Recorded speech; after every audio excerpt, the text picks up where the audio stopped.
Candyman. Oh my.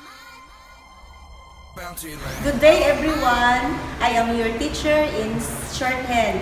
So I am teacher CRES. Before we start our lesson for today, I am going to present to you the three important materials. So what are they? Gregg Shorthand for colleges, that is volume 1. Steno notebook. So if you want to learn in my subject, you need to write this on your first page of your shorthand notebook. I love steno and I love my teacher too. Bakit? Kailangan you have to learn the subject at the same time. You have to love the teacher. This is very effective. Our lesson for today is about the foundation of shorthand or the basic shorthand. So I am going to teach you by families. Let's start with the circle family. So what are the letters belong on this family? So the letters are letter A, letter E, and letter I. How are you going to write these three letters belong to the circle families? The A is represented by a big circle.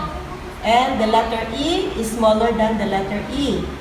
So a tiny circle.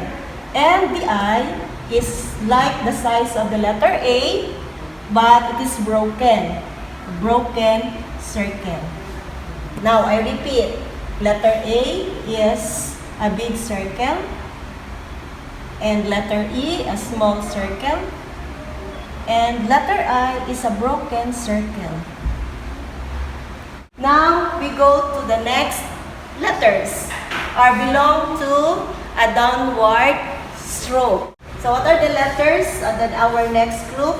I have already discussed this. This is the 1 and this before number group 2. We have letter V, letter F, and the right S. How you're going to write the letter V? So letter V is represented by a downward stroke, or even these three belong to the downward stroke. When we say downward, start tayo sa taas. So downward curve. Okay. So letter V can occupy the whole space of our paper.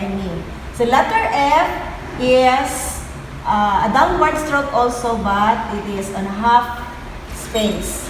Then the right S is known as a comma S. Okay, I repeat. So letter V, F, and right S belong to downward stroke. Letter V can occupy the whole space, downward, then letter F is a half, and the right S is like a comma S. Okay, the next, we have letter B, P, and left S. Kanina, we learned about V, F, and the right S. So B, P, and the left S are considered as opposite direction. So when we say opposite direction, so let's start writing the letter B on this side. Consider yan sila as a left motion. The V, F, and the right S belong to right motion. For letter B, P, and left S belong to left motion. So the letter B is like the size of the letter V, pero opposite lang. Then letter P, the opposite is the letter F, on the half space. And the left S is the opposite of the right S. Okay, again, the P, B, left S also belong to a downward stroke and opposite direction of the letter V, F, and the right S. Okay, shall we start writing the letter P, B, and left S? So letter B, then the P, and the left S. Next, we have T and the D.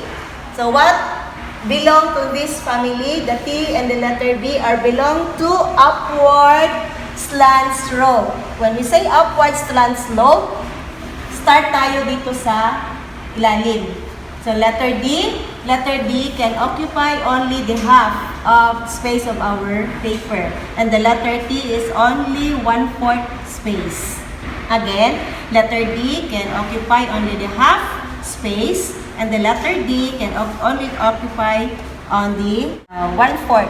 Because on the later part of our lesson, if we combine the letter D and the letter T, like example of audit.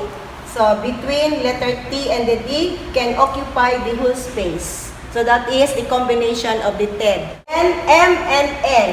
So M and N are belong to forward straight stroke. So letter M is represented by a long straight stroke. And letter N is twice the smaller one than the letter M.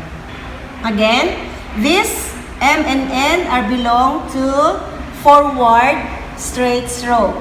Letter M is longer straight stroke, and the letter N is smaller than the letter M. Next, we have another set of family. We have O, R, and L. The letter O. Letter O is represented by a deep hook. Okay, the letter R is, this family class, the O, R, L are belong to forward curve. So letter R is a short forward curve, and the letter L twice the size of the letter R. So again, the O, R, L are belong to forward curve strokes. Again, let us try to rewrite the O, R, L. The O is deep hook, then the R is bigger than the O, then the R, and the L is twice the size of the letter R. And the next family, we have the U, K, and the G.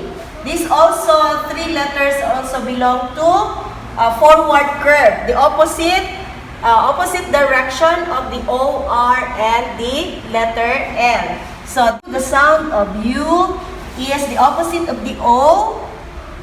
Okay, it's like a hook, and K, and the opposite direction of letter R, and the G is the opposite direction of the letter N. Again, let us try to rewrite the long U is a hook, and K, and G. Among these letters, the easiest way to identify is the letter H. So the letter H is only represented by a dot. So there are two kinds of dot. Upper, or when you see the dot above the vowel, that is letter H. And a dot after the consonant, that is the word ending in ing. Next group, we have letter J, CH, ISH. Why we need to learn the CH? Because there are a lot of words that sounds as CH, like teach, church, and the ISH, like fish. Letter J, these are belong to downward straight stroke.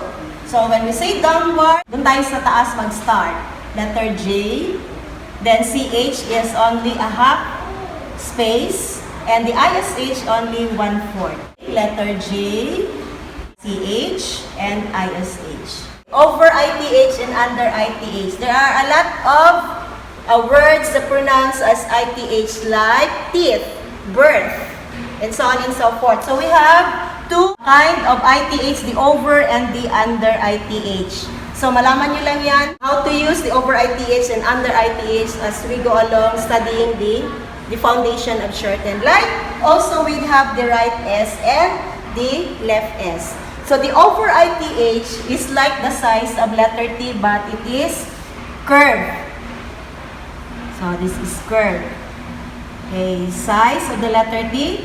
The size of the letter T, as I have mentioned a while ago, that is 1/4 the space. Then the under ITH is the opposite of the over ITH. As I have mentioned a while ago, so wag kayong malito kung ano ang ITH ang gagamitin. It's either over and under ITH. So if we go along studying the shorthand, malaman ninyo kung paano sulat ang over ITH and under ITH when we already combine those strokes already into word. There are 25 principles of shorthand. So let's start with a circle family. So letter A, letter E, and letter I. How you are going to write the letter A? So letter A is represented by a big circle. For the letter E, a small circle or a tiny circle. For the letter I, it is a broken circle.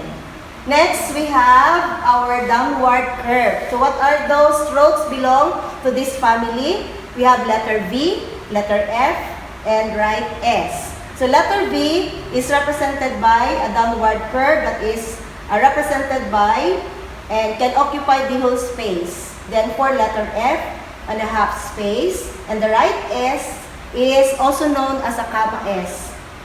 Or the size of the right S is 1/4. Then we have also opposite downward for the letter B, F, and the right S. So what are those letters? We have letter B, letter P, and the left S. So letter B is also like the size of the letter B. For the letter P is also like the size of letter F. And we have also the left S. Then we have upward slant stroke. So we have letter D and letter T. So letter D is the size of the letter D can occupy only the half space, and the letter T is 1/4. For the forward straight line, we have only letter M and N.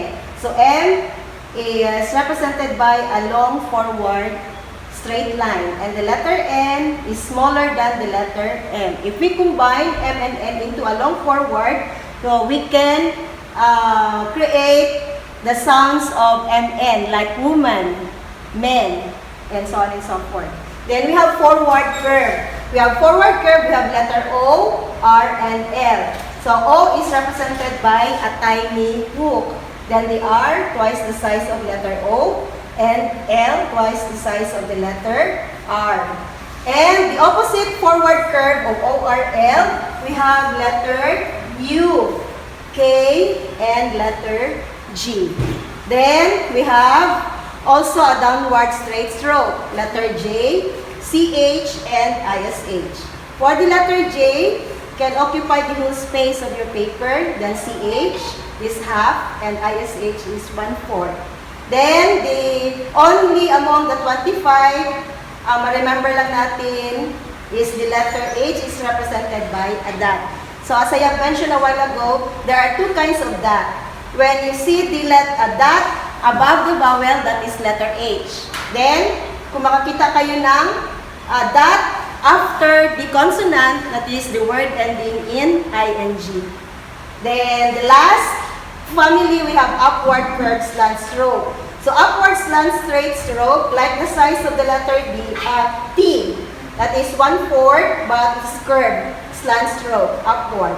Then, we have over ITH and the under ITH. Those are our 25 strokes. I hope you learned everything from the circle up to the upward curve. So, see you next lesson next time. Assignment next meeting. Kindly write all the 25 strokes. Start with the circle family. So, before you are going to write, so as I have mentioned a while ago that you have to write first, I love steno and I love my teacher too. And you proceed in writing the letters A 10 times. So the longhand here in this portion and the shorthand 10 times.